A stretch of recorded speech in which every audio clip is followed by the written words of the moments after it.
Hello everyone, आज हम करने वाले हैं एनवायरनमेंट साइंस की क्लास 23। आई होप आपको समझ में आएगी। अगर आपको समझ में आए तो आपको क्या करना है, कमेंट सेक्शन में बताना कि आपको वीडियो कैसी लगी।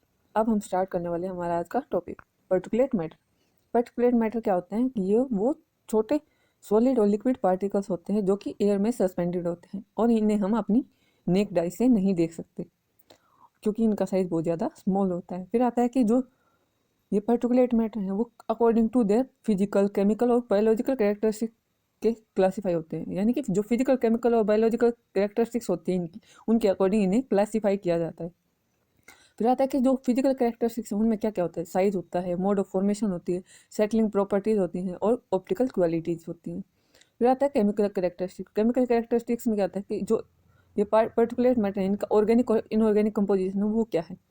फिर है बायोलॉजिकल कैरेक्टरिस्टिक्स। बायोलॉजिकल कैरेक्टरिस्टिक्स में जो क्या होता है कि ये रिलेट करते हैं क्लासिफिकेशन से।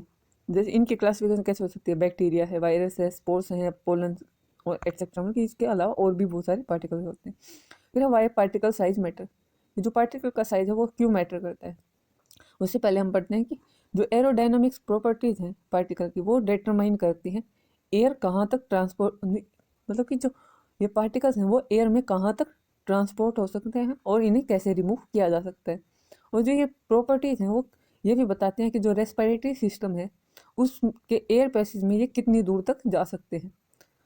और जो केमिकल कंपोजिशन है और जो सोर्स ऑफ पार्टिकल्स हैं उनकी इन्फॉर्मेशन भी इसमें बताई जाती है। फिर आता है कि जो पार्टिकल्स हैं उनका साइज क्या होता है, इरेगुलर होता है, रेगुलर नहीं होता। और इनका जो डायमीटर होता है उसे इसका पार्टिकल साइज कहा जाता है। फिर आता है कि जो साइज के बेसिस पे है वो पर्टिकुलेट मैटर कितने तरह का होता है। दो तरह का होता है, दो मेन ग्रुप में डिवाइड किया जाता है, कोर्स फ्रैक्शन और फाइन फ्रैक्शन। जैसे कोर्स फ्रैक्शन है उसमें क्या होता है कि जो लार्ज पार्टिकल्स होते हैं वो आते हैं जिनकी साइज रेंज कहाँ तक होती है, 2.5 टू 10 माइक्रोमीटर। फिर है कि जो फाइन फ्रैक्शन है उसमें स्मॉलर वंस आते हैं, यानी कि छोटे साइज वाले पार्टिकल्स जिनका साइज कितना होता है 2.5 माइक्रोमीटर तक। जो पार्टिकल्स हैं जो फाइन फ्रैक्शन वाले पार्टिकल्स का साइज 0.1 माइक्रोमीटर होता है उन्हें क्या कहते हैं, अल्ट्रा फाइन। फाइन तो बिल्कुल स्मॉल हो गया, फिर अल्ट्रा फाइन क्या, उनसे भी स्मॉल साइज। या कि जो most of the total mass of airborne particulate matter है वो किस चीज़ के बने होते हैं, फाइन पार्टिकल्स के। यानी कि जितने भी एयरबोर्न पर्टिकुलेट मैटर का जितना भी टोटल मास है वो किस चीज़ का बना होता है, फाइन पार्टिकल्स का, जिनका साइज कितना होता है 0.1 टू 2.5 माइक्रोमीटर। आने वाले हैं कि जो ये टाइप्स होते हैं पर्टिकुलेट मैटर के, ये कौन से हैं। जैसे कि PM10 है, जो ऑल पार्टिकल्स की जो टोटल कंसंट्रेशन है इसमें उसका डायमीटर कितना होता है इसमें 10 माइक्रोमीटर। और इन्हें इनहेलेबल पार्टिकल्स भी कहते हैं, यानी कि ये सांस के द्वारा लंग्स में जा सकते हैं। और फिर आता है PM2.5। इसमें क्या होता है कि जो ऑल पार्टिकल्स होते हैं उनकी टोटल कंसंट्रेशन का डायमीटर कितना होता है, लेस देन 2.5 माइक्रोमीटर, यानी कि 2.5 माइक्रोमीटर से कम कम। फिर है कि इन्हें रेस्पिरेबल पार्टिकल्स भी कहते हैं और ये बहुत ज़्यादा वो फाइन पार्टिकल्स से मिलके बने होते हैं। और इनकी जो रेस्पिरेबल रेंज है वो इतनी होती है कि ये लंग्स के उस एरिया में जा सकते हैं जहाँ पे सीलिया वगैरह प्रेजेंट नहीं होती, जो कि पार्टिकल्स को कैच कर सके और उन्हें मूव देम आउट कर सके, यानी कि उन्हें निकाल सके शरीर से। फिर आता है कि PM10 टू 2.5। ये क्या होता है, इन्हें कोर्स टर्म भी यूज़ कर सकते हैं इनके लिए। इसमें क्या होता है कि जो पार्टिकल्स का जो स्मॉलेस्ट साइज है वो प्रेजेंट होता है, बल्कि एक तरह से उनसे कवर होते हैं ये। फिर है कि अल्ट्राफाइन। अल्ट्राफाइन में क्या होता है, ये वो पार्टिकल्स होते हैं जिनका डायमीटर फाइन पार्टिकल से भी कम होता है, यानी कि 0.5 माइक्रोमीटर से भी कम। फिर है नैनो पार्टिकल्स। नैनो पार्टिकल्स से क्या होते हैं, ये वैसे तो स्मॉल पार्टिकल्स ही होते हैं पर इनका साइज कितना होता है 0.02 माइक्रोमीटर से कम। फिर टोटल सस्पेंडेड पर्टिकुलेट, यानी टोटल सस्पेंडेड पर्टिकुलेट्स क्या होते हैं, ये वो कंसंट्रेशन होती है पर्टिकुलेट्स की जो कि एयर में सस्पेंडेड होते हैं और जो PM इंडेक्स में रिपोर्ट होती हैं ये चीज़ें, यानी कि एक तरह से शो होती हैं PM इंडेक्स में। फिर है जो पर्टिकुलेट्स हैं वो फॉर्म कहाँ से होते हैं। जो कोर्स पार्टिकल्स हैं वो जो सॉलिड पार्टिकल्स हैं उनके मैकेनिकल ब्रेकडाउन से भी प्रोड्यूस होते हैं। और रोड्स या एग्रीकल्चर प्रोसेसेस या अनकवर्ड सॉइल होती है जो, या माइनिंग ऑपरेशंस होते हैं, उनमें जो भी डस्ट निकलती है वहाँ से भी कोर्स पार्टिकल्स रिलीज होते हैं। और ये क्या होता है कि नॉन कम्बस्टिबल मटेरियल होता है जो, उससे भी रिलीज होते हैं जब हम फॉसिल फ्यूल्स को बर्न करते हैं तब।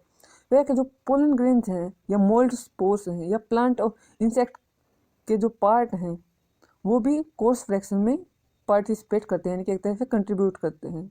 इन्हें कोर्स फ्रैक्शन यानी कि कोर्स पार्टिकल्स की रेंज में आते ही। फिर है कि जो इवेपोरेशन ऑफ सी है, सी स्प्रे है, वो क्या करता है कि लार्ज पार्टिकल्स प्रोड्यूस कर सकते हैं।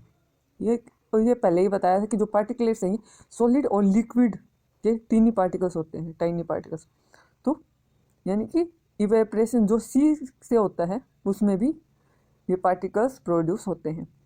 फिर फाइन पार्टिकल्स, ये फाइन पार्टिकल्स कहाँ से रिलीज होते हैं, ये गैसेज से रिलीज होते हैं।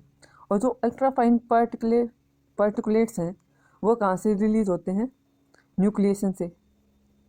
फिर है जो पार्टिकुलेट्स हैं वो क्या होता है, इंटरमीडिएट रिएक्शन से भी रिलीज होते हैं एटमॉस्फेयर में, इन्हें जैसे सेकेंडरी पार्टिकुलेट्स भी कहते हैं।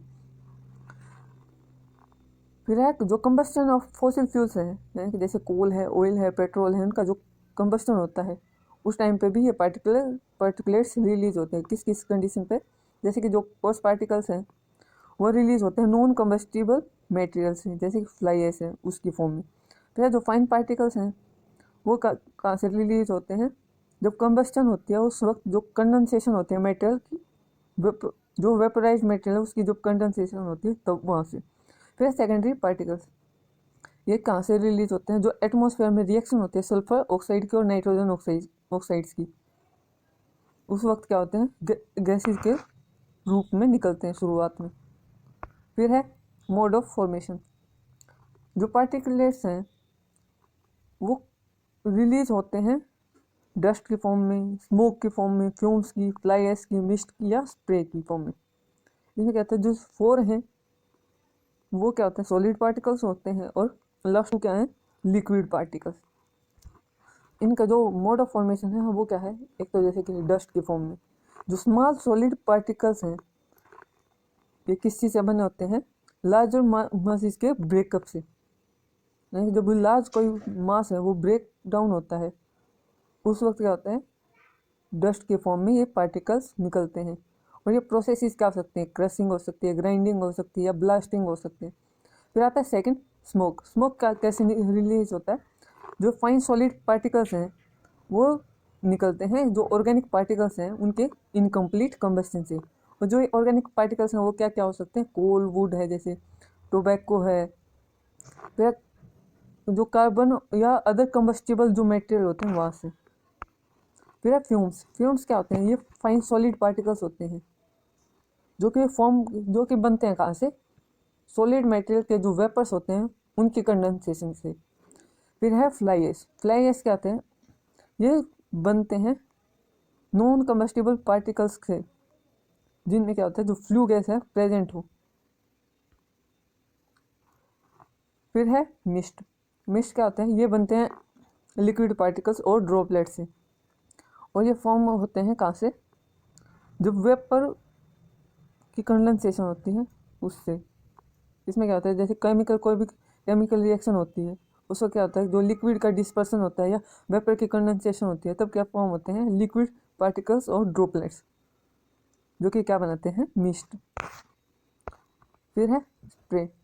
स्प्रे क्या होते हैं, ये लिक्विड पार्टिकल्स से बने होते हैं, और ये फॉर्म होते हैं जो पेंट लिक्विड है उसके एटोमाइजेशन से, यानी कि जैसे पेस्टिसाइड्स है, हर्बिसाइड्स है, जैसे उनका छिड़काव होता है तो वहाँ पे क्या होता है, लिक्विड पार्टिकल्स एक तरह से स्प्रेड आउट होते हैं, यानी कि एक तरह से स्प्रे की फॉर्म में निकलता है वो पेस्टिसाइड्स या हर्बिसाइड्स का जो लिक्विड है, इसे ही स्प्रे करते हैं। फिर जो रेंज ऑफ साइज है, डस्ट का रेंज ऑफ साइज क्या है, 1 to 10,000 माइक्रोमीटर, और स्मोक पार्टिकल्स का क्या है, 0.5 to 1 माइक्रोमीटर। और फ्लाई ऐश रेंज का क्या, फ्लाई ऐश की क्या रेंज है, 1 to 1000 माइक्रोमीटर। और जो मिस्ट की क्या रेंज है, 10 माइक्रोमीटर। और लास्ट रह गया स्प्रे रेंज, इसकी 10 to 1000 माइक्रोमीटर। Thank you. अगर आपको वीडियो अच्छी लगी हो तो कमेंट सेक्शन में बता सकते हैं, और अगर हमसे कोई गलती होगी हो वो भी आप देख सकते हैं और उसे ठीक करने की भी बता सकते हैं, एडवाइस दे सकते हैं। Thank you all.